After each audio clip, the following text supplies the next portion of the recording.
কবরে যাওয়ার পরে প্রথম প্রশ্ন কি জানেন? কয়টা প্রশ্ন? তিনটা আমিও মানি, কিন্তু মেইন প্রশ্ন একটা। কয়টা?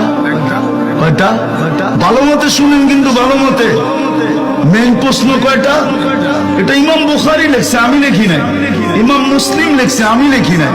কিতাবুল জানায়েজে লেখছে। আমি 2 দিন আগেও পড়াইছি, আজকেও জোহরের পরে পড়াইছি। ওই হাদিস পঞ্চম পাড়ায়, বুখারী শরীফের পঞ্চম পাড়ায়, আজকে জোহরে আমি পড়াইছি। মেইন প্রশ্ন কয়টা? একটা। এটা পারলো তো বাকি দুইটা ওকে হয়ে গেল। এটা পারলো না তো বাকি দুটা ওকে হলো না। তিনটা আমি মানি, আবু দাউদ শরীফে আছে। কিন্তু ইমাম মুসলিম, ইমাম বুখারী রহমতুল্লাহি আলাইহি, উনারা একটা লেখছেন, মেইন প্রশ্ন একটা, মা কুনতা তাকুলু ফি হাযার রাজুলি লিমুহাম্মাদিন।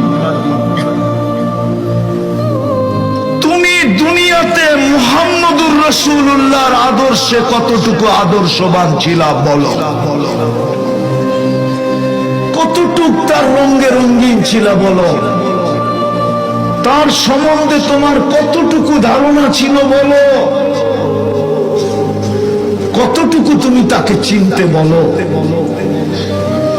কতটুকু তার আলোচনা করতে বলো? কতটুকু তার সম্বন্ধে পড়তে বলো? এটাই জিজ্ঞেস করা হবে।